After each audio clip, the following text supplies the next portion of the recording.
Hey, so hello everyone. My name is Nikki Castley, and it's my pleasure to welcome you to the Wilmette Institute's webinar entitled Erased but Not Forgotten, Reclaiming North Nashville's Legacy. This is part two of a two-part series. And as many of our viewers know, the Wilmette Institute is an online educational institution providing university and extension courses dedicated to the building of a new society through transformative education.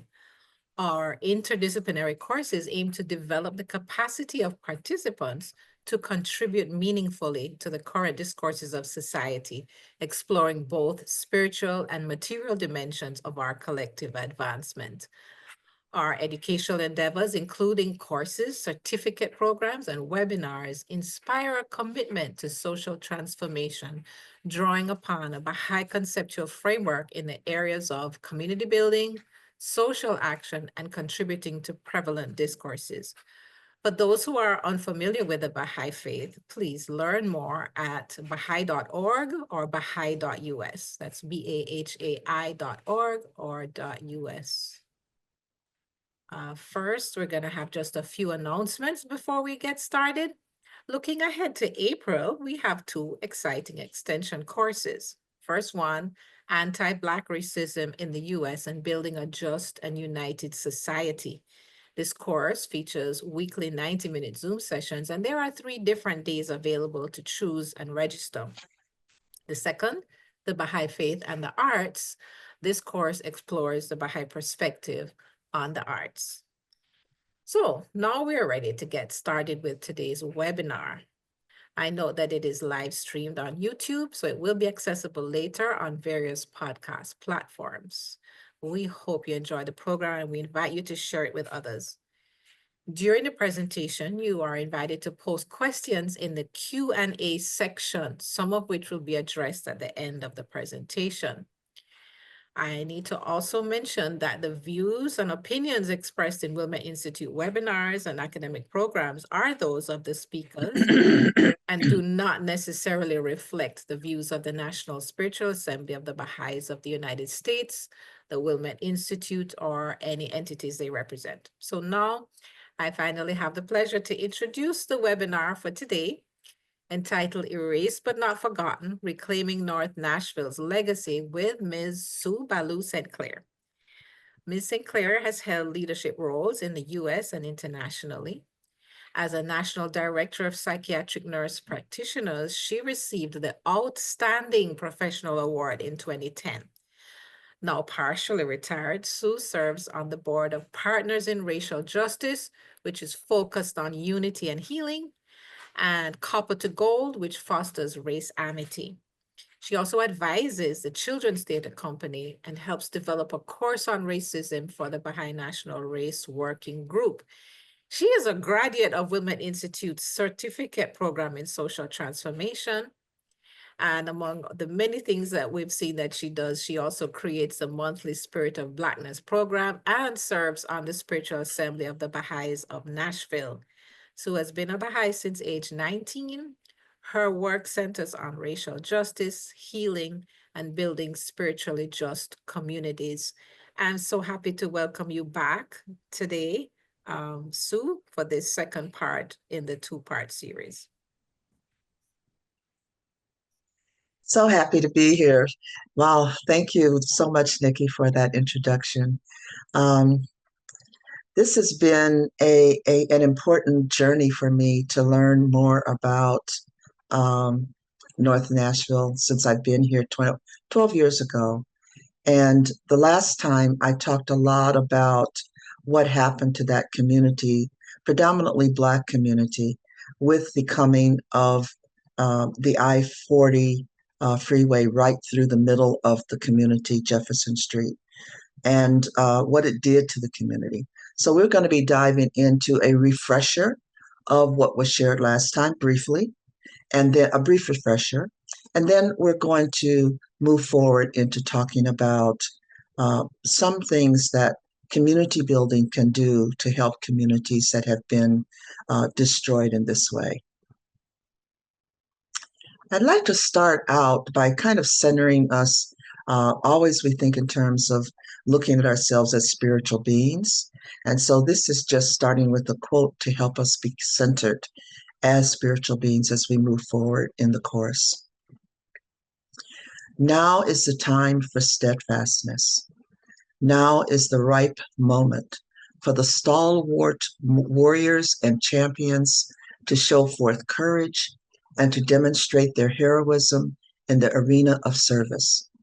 Until such time as God will exalt his cause, will remove the distress and anxiety of his friends and trusted servants, and glorify those who were brought low among his creatures, in order to make them spiritual leaders among men and to make them God's heirs. Next. So, like I mentioned before in the last webinar on this, it's about North Nashville and the interruption of the community, and then the following additional disruptions that took place as a result. So it began with the interstate interruption. That led to a deterioration of the community. Poverty set in.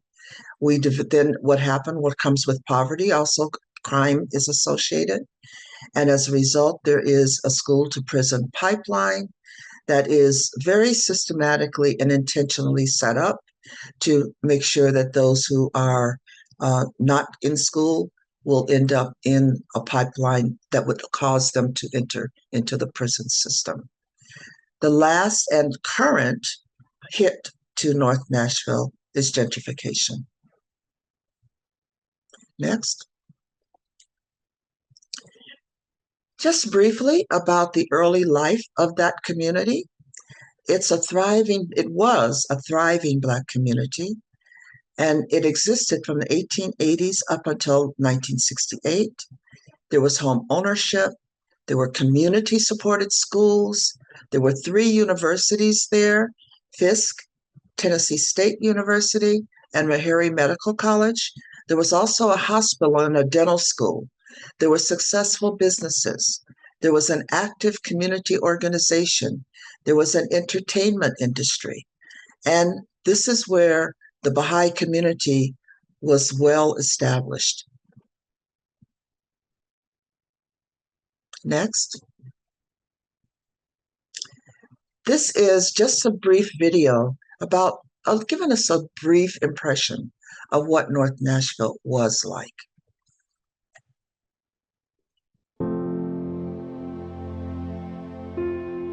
You ask the average one in Nashville, what's the history of Jefferson Street? They don't know. Jefferson Street represented a cross-section of what the American dream would have looked like for many African Americans coming out of slavery.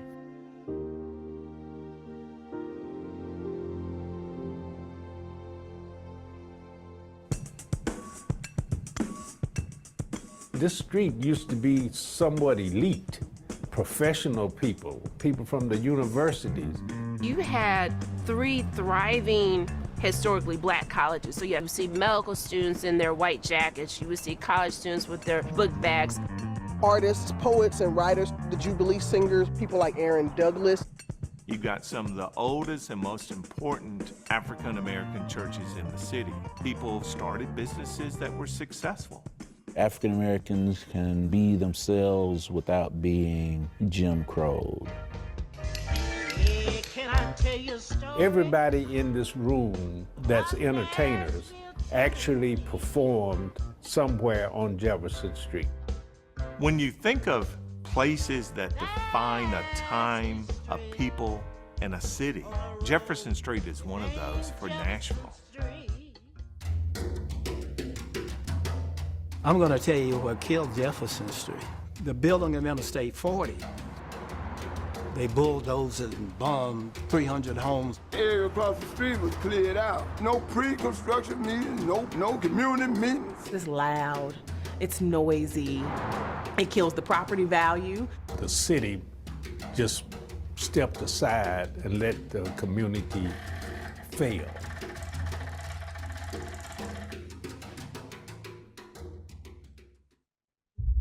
If it wasn't enough to take away housing, to take away history, simply gentrification, and that's just natural, there's nothing natural about it. Those areas are targeted. And I see them riding, first thing I say, they trying to find something to buy.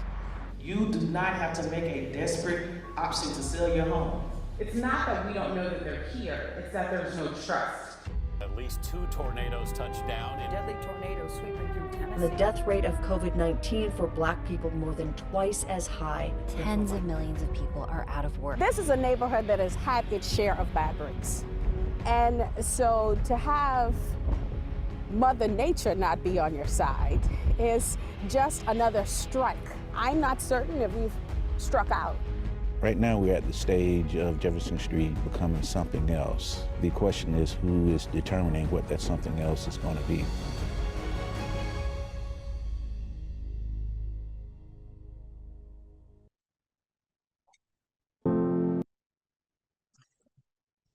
So just to go into just a little bit more about the impact of Interstate 40. Once it was decided in 57 that this was going to happen, Black neighborhoods then became more disposable than white enclaves. This led to a cataclysmic event for North Nashville. None of the plans that were there were discussed with local residents. And this was even though the route would virtually disembowel North Nashville. Next. It caused displacement to the degree that 1,400 residents were displaced, 650 homes were demolished, and it dropped the population by 30%. The local and federal governments that always treated the area with neglect or outright racist hostility continue to do so by making this decision about Interstate 40. Now today, not surprisingly, North Nashville is one of the most economically precarious locations in the metropolitan area with rampant poverty.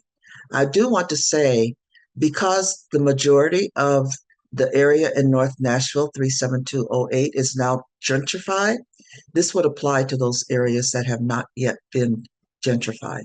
Next. Poverty was the next condition that took place when businesses are lost, when jobs are gone, when people no longer have homes to live in. Child poverty became a stunning 42%, as reported by the Brookings Institute in 2018. At the same time, the incomes were the lowest in Nashville in that area. I have to say that a later sentence found that the child poverty rate had gone down to 27%, but still higher than the national average, which was 14%. Now, at the 2021 census, 70% of Blacks are living at a poverty rate that is double Nashville's average, while the rest of the city, which is also 70%, is white. Next. So just to summarize, the 37208 zip code ranked high compared to other zip codes in the area for societal problems, including families below the poverty level, the percentage of youth not enrolled in school, and the total crime index that led to the highest rate of incarceration in the country. Next.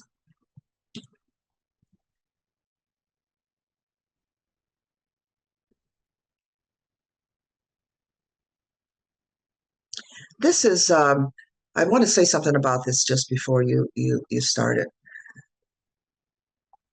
North Nashville was not the only area that was impacted by using a highway system to do so, to further segregate the community from the rest of the city. There were other areas throughout the nation that suffered the same effect. One was, and just to name a few, one was the 15th Ward in Syracuse, New York, with I-81, the Montgomery, Alabama, I-85, the Detroit's Black Bottom was destroyed by I-375, in there, and also in the Faubourg Tremaine area in New Orleans, and more. I could go on, but what the point is that this is something that has been a national, systematic, intentional decision made to destroy Black neighborhoods. The video you're going to see here is about the Haiti community. I'm sorry, it's about that whole system. We'll talk about the Haiti community a little later. It's about that whole system of destruction of Black communities. The Interstate Highway program was kind of built with this myth of consensus, that it's what everybody wanted. It's by popular demand. But for people of color, and for African Americans in particular, they were kind of left out of that consensus because their neighborhoods were the sacrificial lambs in which to build this highway. As part of the overall plan, one of the freeways serving our state will pass near Hilldale. Well, ladies and gentlemen, I think the most important question is not where the automobiles come from, but how they're going to get where they're trying to go. If you travel along, particularly South Claiborne Avenue, you'll see some very old live oak trees, which are emblematic of New Orleans. The point is that that is one of the things that was destroyed by this overpass. And so the expressway was destroying this Black community as a stake through the heart of the Faubourg Tremaine. Also is expressive of a broader sense of attempting to take back areas of the city that were largely Black areas and repurpose them in such a way as to be of greater service to white people. So highway construction decimated African American neighborhoods in cities throughout the nation. Under the Interstate Highway Act, highway construction was coordinated with another federal program of slum clearance.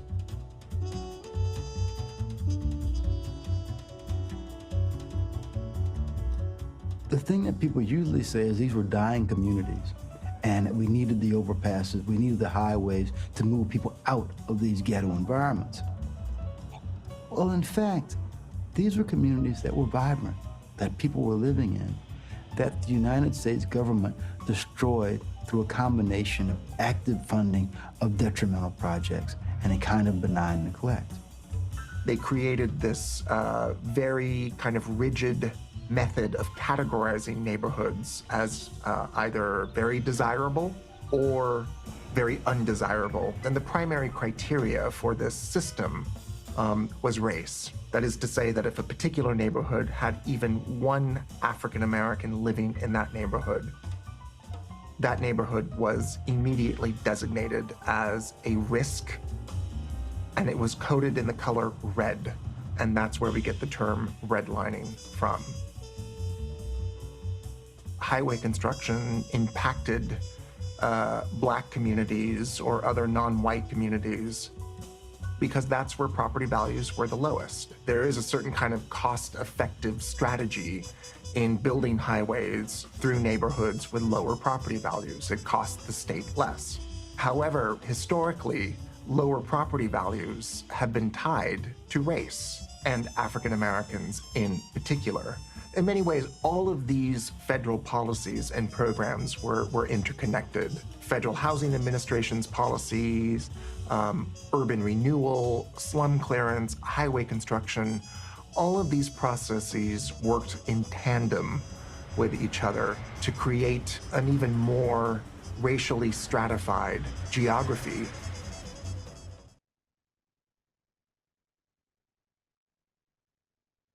Okay, next. So the World Health Organization has come up with a definition for violence, and this is meant to deal with violence throughout the world. But it also is an important definition to use in the context of this discussion. The intentional use of physical force or power, threatened or actual, against oneself, another person, or against a group or community that either results in or has a high likelihood of resulting in injury, death, psychological harm, maldevelopment, or deprivation. Next. So, as I mentioned earlier, gentrification is now the ongoing form of attack to communities of color and Black communities. And here in Nashville, it's a continual process taking place. These places are disappearing again, and the Black population has now dropped to 38%. If you remember, earlier I said that the population in North Nashville was 70%. Then it dropped down to 60% as a result of the highway coming through. And now with gentrification, it's down to 38%. And this is the lowest drop in Davidson County. When developers started coming in and doing flipping of homes and buying up homes and paying off property taxes to acquire homes, it was like chewing up the vulnerable and putting immense pressure on everyone else, similar to what the Interstate did. There is a professor of urban policy and health that has stated this regarding North Nashville's historical and current situation. She termed it root shock. Next. Just to give an idea of what gentrification is, it refers to the urban planning projects that often displace working class families of color in order to open up residential and retail space for younger, wealthier, and whiter residents. These residents being pushed out are often long-term residents of the city, living in historically underdeveloped neighborhoods. They face displacement because of rising property taxes and predatory companies which seek to develop these areas of town through aggressive real estate investment. Here in Nashville, I was shocked when a few years ago, I believe it was in 2022, but it was during the pandemic, that the property taxes were increased in 1 year to 35%. Next. So just to, again, give a simplification or a sample of what violent impact of gentrification does. It forces the displacement of residents. It causes the loss of local livelihoods. It displaces long-term residents. There's a cultural erasure, destruction of the community's rich heritage and culture. Here in North Nashville, the buildings that go up in place of the homes that were there are gray, nondescript concrete structures with no character, no architectural design that is attractive or meaningful. There's an increased cost of living, racial hostility and discriminatory behavior from the government and people in power. There's a focus on spaces that exclude low-income individuals and people of color. And this was a shock to me when I discovered this. It leads to a 62% higher rate of firearm injuries over non-gentrified areas. Now, this applies to every community in the country. And I'm not talking about just Nashville now. This is what happens in communities that become gentrified. Next. Nikki, can you read this one for me? Yes, I can. So this is a statement from the Baha'i international community. The state's responsibilities to advance the well-being of their people must be paramount in the formation of public policy. Decision-making, therefore, needs to be structured in ways that ensure active advancement of the common good over other, more limited concerns. Many spaces in which law and policy are determined today are heavily influenced by other actors, motivated at least in part by interests such as the accumulation of financial profit or political power. Thank you. Next. The Baha'i international community has also stated this as it relates to trying to make a difference in these areas. They talked about intractable challenges, material aspects. When we think of material aspects, we have to think of the financial gain and the power, political power that Nikki just read about. We also have to think about the opportunities that people have to be able to make a name for themselves and to have physical rewards and to have position or title. These are the things that people seek. The intangible beliefs, values, norms, and ethics, that are intractable, meaning very difficult to change, are things such as their belief in a white supremacy, belief in racism, sexism, and so on. And then there's the ethics. And although now in universities there are courses on ethics, the whole ethics is a spiritual condition that someone needs to have in order to do the right thing. And so it's an intractable challenge when a person does not have that spiritual ethical desire to do the right thing. So the social ills that we're up against as a result are the distortion of relationships and values, the eradication of poverty of all kinds, with the greatest challenge being globally. And so therefore we have a need to transform personal values and qualities of relationship that allow poverty to exist in a world with sufficient resources for all. And I want to restate that. The poverty is allowed to exist in a world when there actually are sufficient resources for all. So this is the greatest challenge facing the planet. Consequently, it's the greatest challenge facing our Black neighborhoods. Next. So I want to talk a bit about the Haiti community, as I started to mention earlier. This is one of the communities, Black communities, that was affected by gentrification. Same as with North Nashville, it took place in the early 20th century. This redevelopment project allowed the Highway 147 to run through the Haiti community.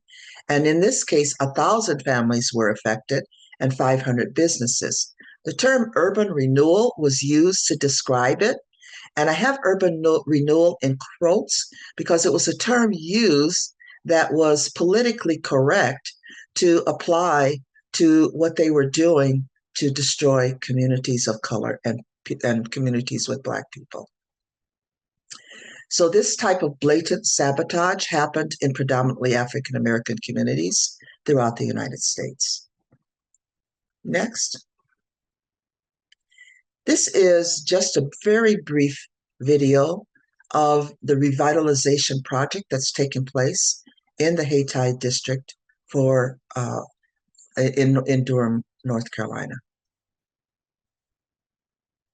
Well, the city of Durham is planning to spend $10 million to revitalize and restore one of its historic neighborhoods. Yeah, it's for the historic Hayti district, and it comes after decades of taking money out of the community. CBS 17's Ben Boken takes a look at what that money means for this neighborhood. With the Durham Freeway springing up in the 1970s, a community destroyed in the process. Just last month, we spoke with a woman who says the construction of this highway forced the demolition of her father's business. The business hub in Hayti served Black citizens in Durham. It was thriving. It was supportive, it was sustainable. But now, community advocates working to help the neighborhood thrive again. The city planning to allocate $10 million to improving the Fayetteville Street corridor, including the Hayti district here near downtown. This $10 million is like one of the first, or if not the first, in a long time, significant investments in a very neglected community. A community development group still needs to decide how that money will be spent, but community and city leaders say it aims to invest in residential and commercial properties as well as small businesses. We don't have that hub, which means the community has been splintered. This marks another recent effort to revitalize the Hayti community. The city is currently completing the Reimagined Durham Freeway study, which aims to develop a plan that reconnects the area. The mayor also says a project will cover street infrastructure improvements, while another enhances public transportation. We can finally respond to what happened when 147 split our neighborhood. We can finally respond. In Durham, Ben Boken, CBS 17 News. Thank you. Before we go to the next slide, or we can go to the next slide, but I want to make this comment before we dive into it. Here in Nashville, in the North Nashville area, predominantly the 37208 zip code area is impacted by gentrification. The area that now community leaders are working hard to save is the Bordeaux area, which abuts the 37208 zip code area. And there are projects that are now in the process of taking place to make this hopefully be a mixed use area versus being fully gentrified. My part is to do everything I can to learn what is happening and how I might be able to participate in some small way. So Martin Luther King made this statement, and I think it's a statement that's very important to keep in mind as we are experiencing these kinds of problems with communities being affected the way they are. He stated, "Injustice anywhere is a threat to justice everywhere." This emphasizes that any instance of injustice, regardless of location, undermines the pursuit of justice globally, as it creates a ripple effect impacting everyone. It's something worth reflecting upon. Next. There are two more quotes here by individuals who are well known in the Black community and hopefully by everyone as it relates to the work that they're doing in James Baldwin's case that he did that have been impactful in having us look at things from a different way. Ruhia Benjamin states, "Racism, inequality, and indifference are a juvenile rebellion against the reality of this interconnection." James Baldwin states, "We are living in a world in which everybody and everything is interdependent." This is the direction we're going to be going in now in the rest of this webinar. Next. Ruhia Benjamin also stated this, "Living in a multiracial community teaches us how to respect the views and beliefs of people of other races. We learn to be tolerant and to understand and appreciate the peculiarities of those who are not of our race. In this way, we learn to live in peace and harmony with those whose way of life is different from our own. The relationships that develop do so from a common understanding that enriches the lives of everyone." Next. So this is a beautiful little song that helps to kind of penetrate into our hearts the fact that we are one people. Please play it.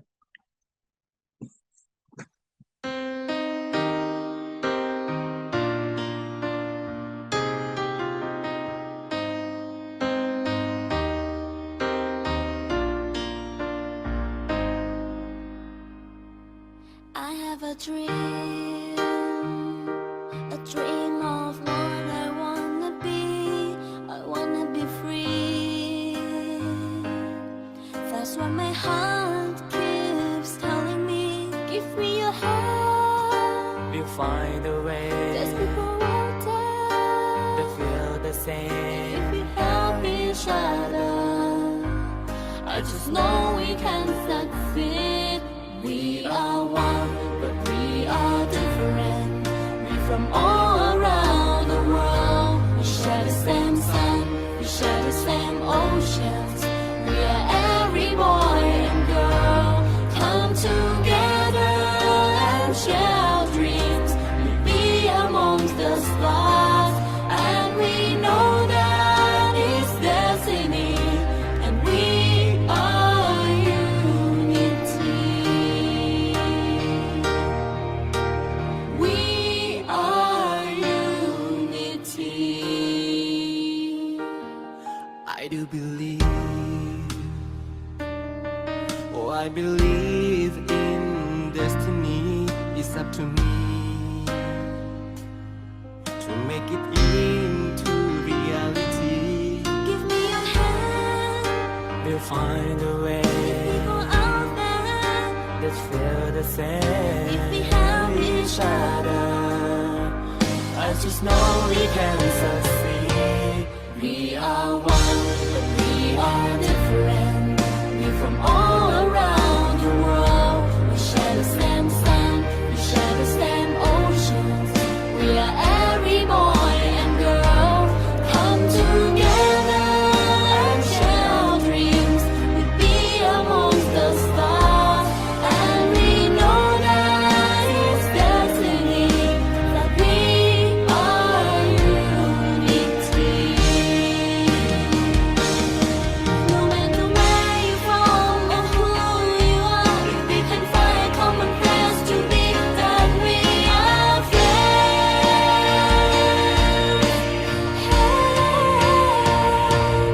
We are one, but we are different. We're from all around the world. We share the same sun, we share the same oceans. Oh.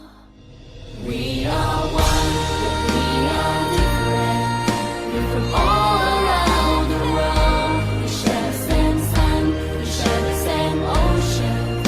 We are every boy and girl. Come together and share our dreams. We be amongst the stars, and we know that it's destiny. That we are unity. We are unity.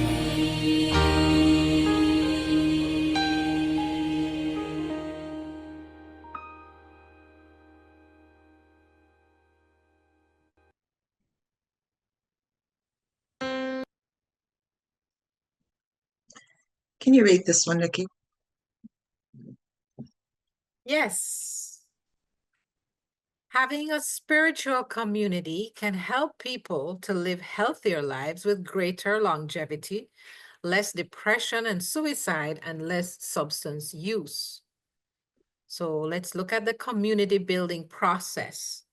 Some of the factors: it links personal growth with social transformation, rekindles a soul's connection to its creator, fosters friendship and intimacy beyond barriers of race and class, weakens prejudice, and inspires neighbors to think about each other's needs and earnestly search for solutions to shared problems.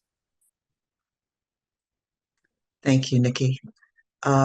This is community building process, as it states here, is what Baha'is all over the world are doing to transform communities in such a way that the individuals in the communities are working to transform it with from a foundation of spiritualization.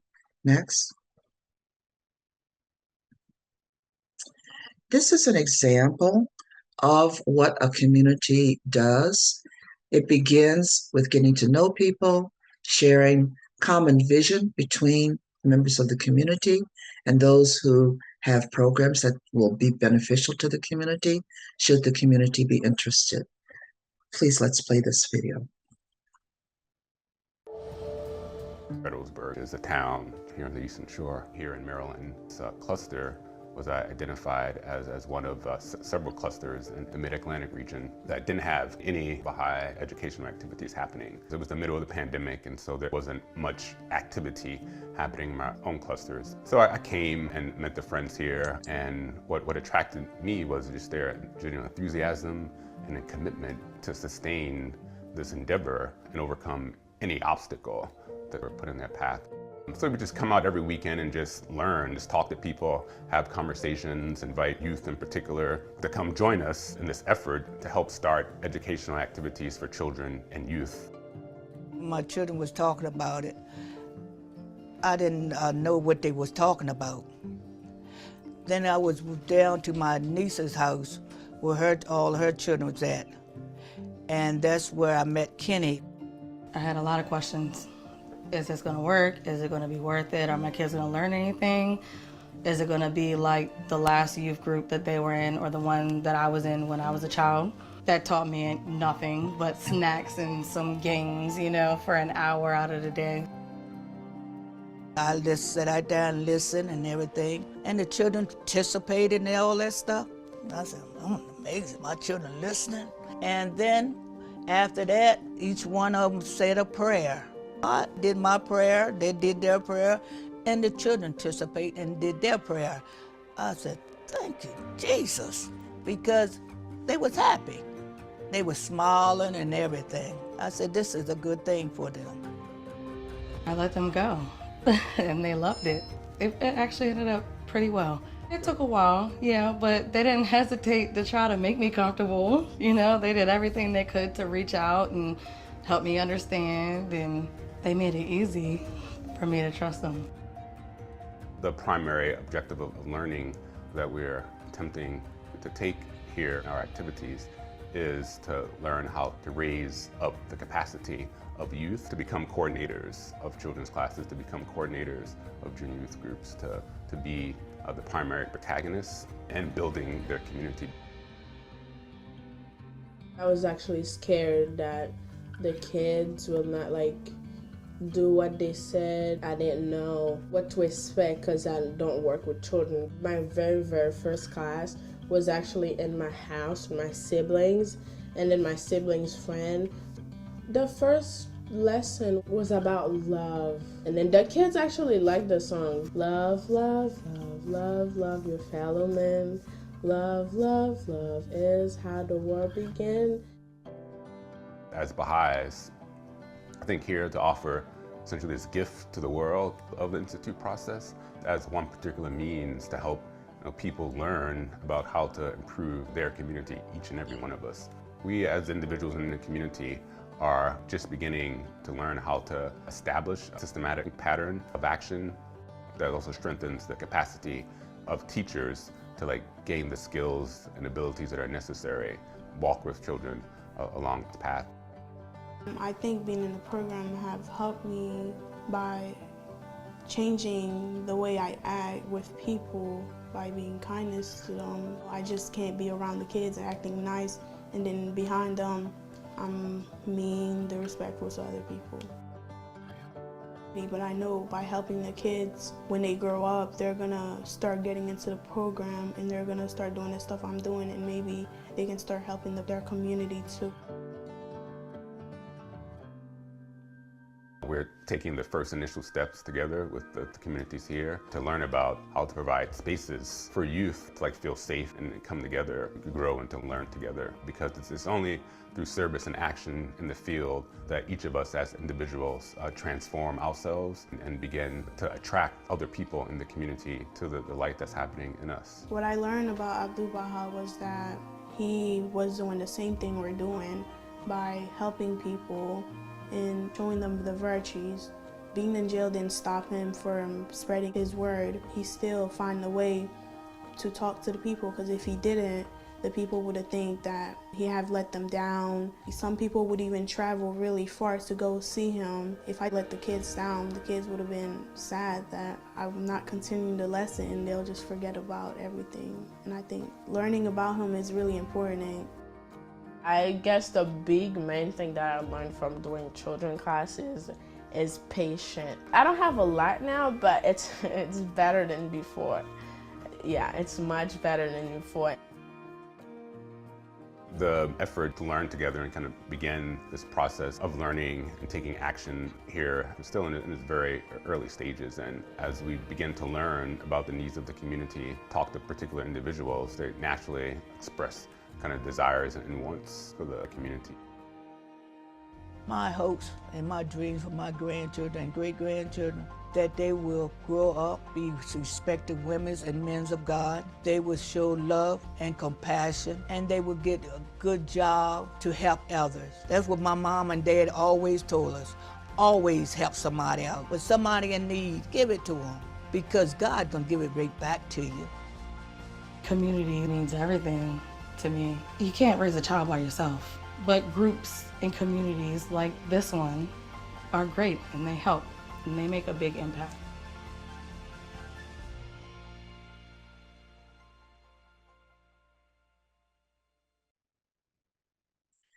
I hope that you found this rich tapestry episode um, enjoyable, as well as something that you have an opportunity to learn about one way in which community building is done.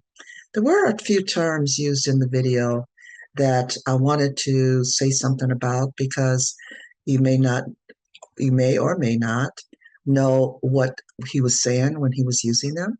So the Institute process is a structured, systematic learning process that develops spiritual insights and practical skills of service. It empowers individuals, and the focus is on junior youth and youth to engage in acts of service to humanity. The systematic pattern of action term, it's a cycle of consultation, action, reflection, and study that's used for continuous improvement in community building. And this identifies as identified by the needs of the community itself. I want to stress that the service component of community building is service that is identified by the community, by the junior youth, because they're asked to come up with areas of service in their community that they see the need to do. It involves the need and understanding of the importance of service to community for youth and adults as well. The protagonist is a term that it's kind of a new term, but it's a term that's used to identify those individuals and groups within a community setting who are able to identify their own needs through continued action, reflection, and consultation on their part, and then to learn to read their own reality as it relates to what they want. Is this what I want, or do I want to have something that is even better for me? And to see their own possibilities, especially for junior youth between the ages of 11 and 14, who often do not think in terms of being powers of change, but they can be. And they learn that they can be, especially working together. They make their own resources, and they learn to develop capacity within themselves to transform, like the one lady that said that she has learned to be more patient, and the other young girl who stated that she is now able to not talk about people behind their back when saying something nice to them in their face. These are transformation types of behaviors, attitudes, beliefs that take place in their community life. Next. So in building a spiritually based community, we begin by forming relationships with members of the community. And this is people of all religious, racial, and ethnic backgrounds. We want to engage parents, children, and junior youth and youth in the community, because these are the drivers and shakers of the community. We also eventually want to engage group leaders and community organization leaders and governmental leaders. That takes place as well. But we start with the junior youth and the children. And the parents are engaged in meaningful conversations to listen first and foremost, to what they have to say about themselves, about their children, about their community, and then to do what's possible together to bring these things about in their community. We invite community youth to train as children's class teachers or junior youth animators. And these animators, it's a new word again, are they work to, they're not teachers, they are inspires. They work to inspire junior youth to recognize their capacities for service and then to develop these capacities for service-based leadership, and service-based leadership that is rooted in spiritual principles such as simple things like truthfulness and kindness, compassion, integrity, and other types of virtues. They are then accompanied, or as stated in the video, someone walks beside them as they consider ways in which they can contribute to the betterment of their community. Children are not left out. They are taught the power of living as spiritual beings by learning to practice spiritual virtues in their daily lives. If I'm a truthful being, I'm practicing something that is enhancing my spiritual self to be truthful. If I am being compassionate, I'm building that spiritual skill of compassion. If I'm practicing kindness, I'm building that spiritual skill of kindness. The other thing is that if they find that, if they know what truthfulness is, if they know what compassion and kindness is, and if they're not doing it, they will know. They will know that they are challenging that virtue, and they will know that they can then work to transform their thinking, transform their actions, so that they are in a line with the inner virtue of truthfulness, compassion, or kindness. They memorize prayers because God is at the center. They learn songs. They learn arts and crafts that are not just fun, but also gives them more information about not only who they are, but what they can do in community. And they come up with acts, the teacher together with them and their parents come up with acts of service that they can do in the community as well. Next. So I just want to share this quote, and it's by Baha'u'llah, and he's making it clear to us that we have reached a stage of development as humanity that is we're no longer children, and we are now in the process of leaving adolescence. But I'm going to read the quote. The long ages of infancy and childhood through which the human race had to pass have receded into the background. Humanity is now experiencing the commotions invariably associated with the most turbulent stage of its evolution, the stage of adolescence. When the impetuosity of youth and its vehemence reach their climax during this time, and must gradually be superseded by the calmness, the wisdom, and the maturity that characterize the stage of manhood. This is a process that we're in right now. And this is how working with children, junior youth, and youth helps to get us there even more quickly. Next. Can you read this quote for me, Nikki? Yes, happy to read.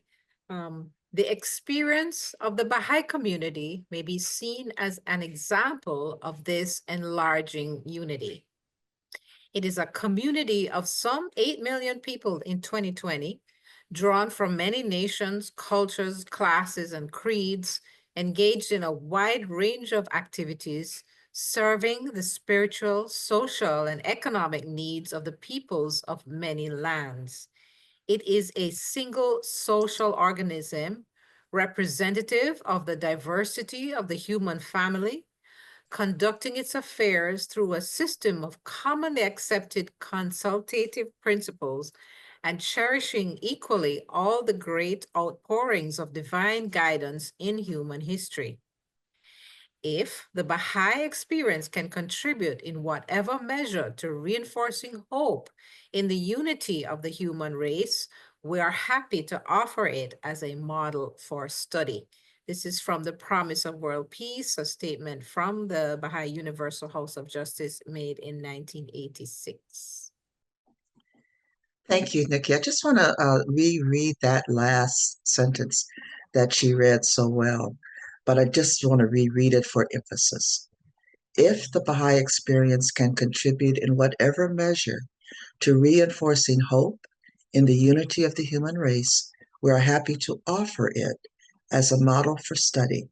This Promise of World Peace document, pamphlet, was presented to the leaders of communities, localities, and to the degree that's possible, even to states and national governmental organizations back in 1986. It's just offering what we think can make a difference. Next. So this is a closing quote, and the importance of this quote, and especially for this time, when there's so much that we can be thinking about that can be harmful to our spirit, whether it is locally, nationally, internationally, wherever we look, there is happenings taking place against mankind that might cause us to feel no sense of hope. But Abdu'l-Baha tells us, never lose thy trust in God. Be thou ever hopeful, for the bounties of God never cease to flow upon man. If viewed from one perspective, they may seem to decrease, but from another, they are full and complete. Man is under all conditions immersed in a sea of God's blessings. Therefore, be thou not hopeless under any circumstances, but rather be firm in thy hope. Thank you all.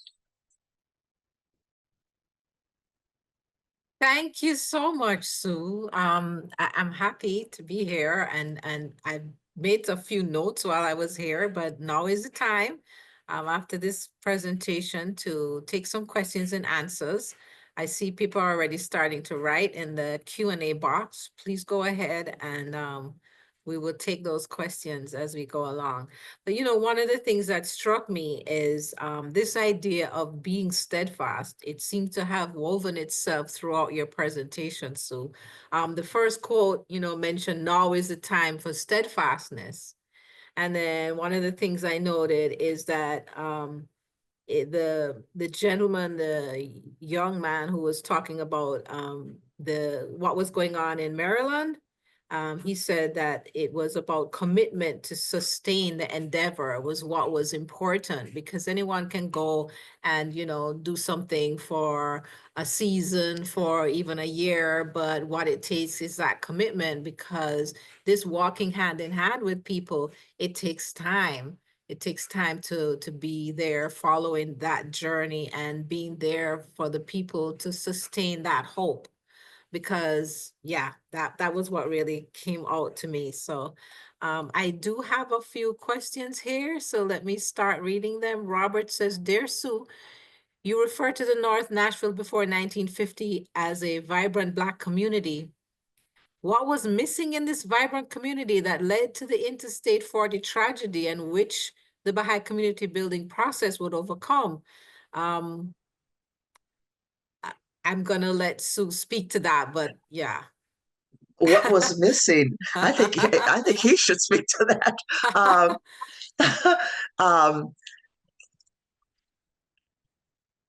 I suspect that Bob is referring to the kinds of transformative and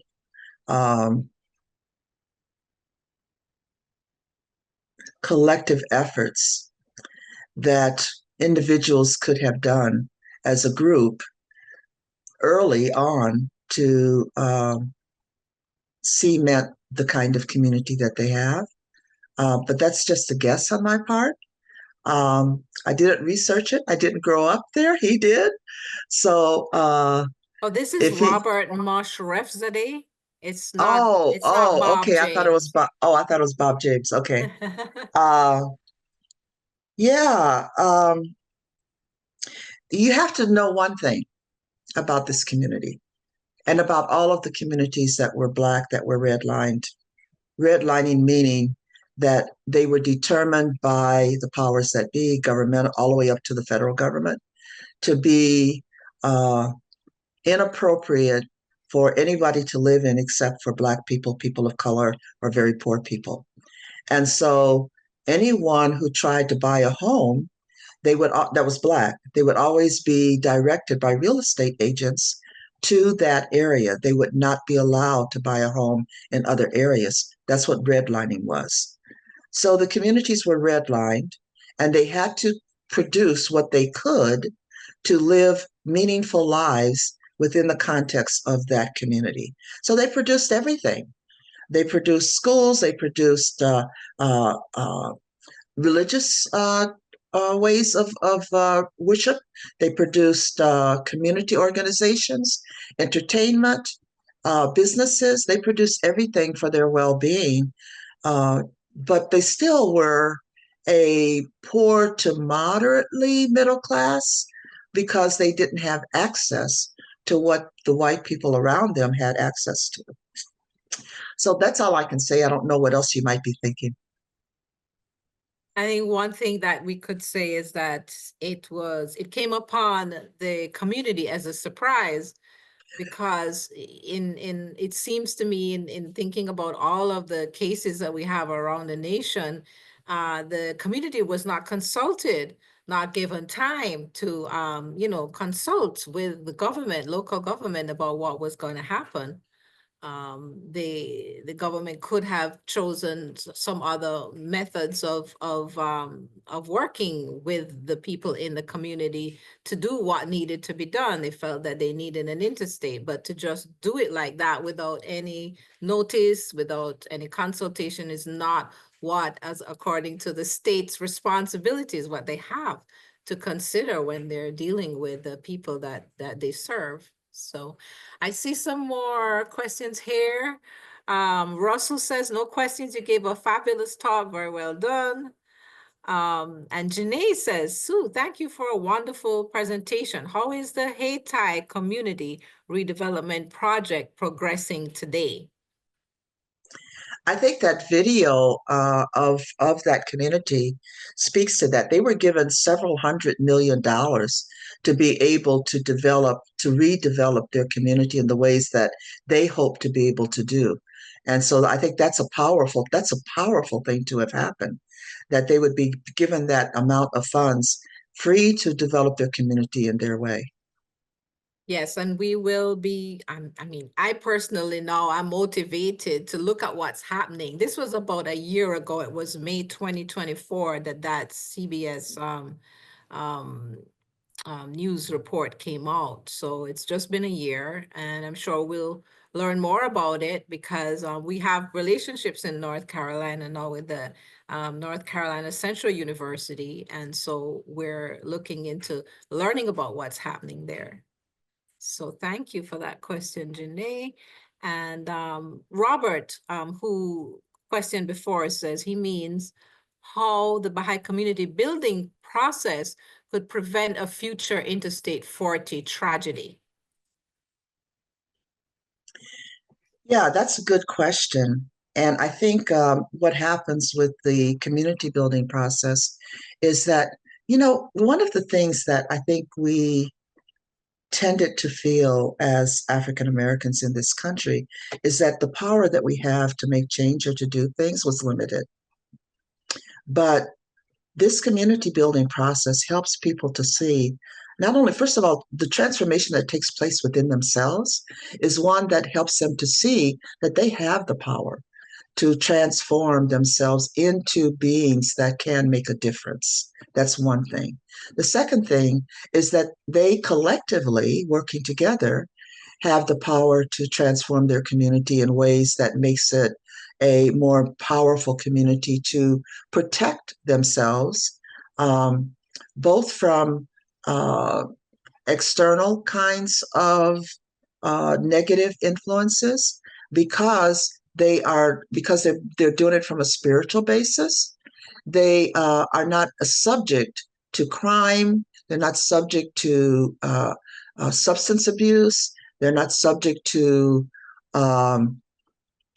being a part of gangs because they already are by being a part of a youth group or being a part of a gender youth group.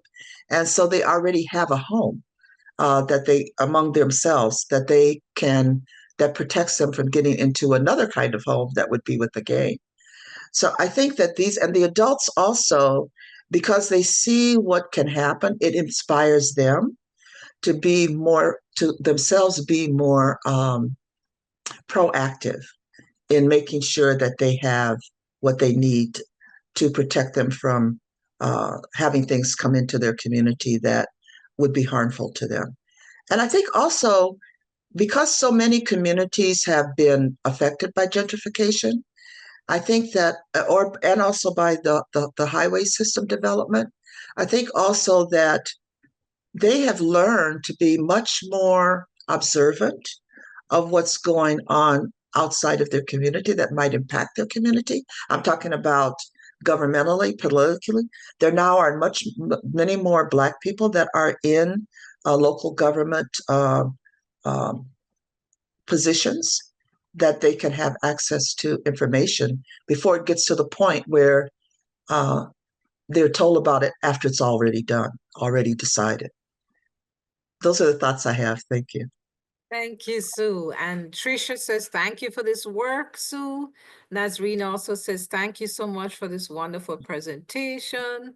I think you teach us how spiritual power to prepare for better persons for building, represent society. Thank you so much, dear Nikki. So thank you, Nazreen, for thanking us, and so does Robert. I don't see any more questions right now. If anyone else types a question in the next minute or so, I don't know if there's anybody on YouTube as well. I don't know if someone's been watching YouTube to look for questions. I've been a bit lax in doing that myself. Sue, it has been great. Thank you for this presentation. This just shows, you know, the amount of time that Sue took out of her busy schedule to complete 3 of our certificate courses and to get that certificate. They were powerful. I highly recommend them. Yes, yes, yes. And I do too. I've been taking one myself, and it's really transformational, and it helps to steel us for that endeavor, that commitment to endeavor that we need to have to do this, because it's not an easy task, but I think it's something that once you realize the power that is imminent in this process of community building, that we have access to it. It's something that we need to think about. So thank you again, I can't Sue. wait for the one on social action. Oh, wow. Yes, yes. There's Yeah. one more that you're going to take. So Yeah. we really appreciate you being here with us for 2 months. And we hope that you'll be back again, and we'll be back again with some people from Haiti when we learn more about what's happening there. So thank you everyone for coming. And remember, this will be, is being recorded, and we will have it available on the website within, I'd say, about 24 to 48 hours. So you can check in on that same webpage where you register, and you can share that with others. So please feel free to do that. Thank you very much, and we'll see you again at another webinar. So long. Bye. Bye-bye.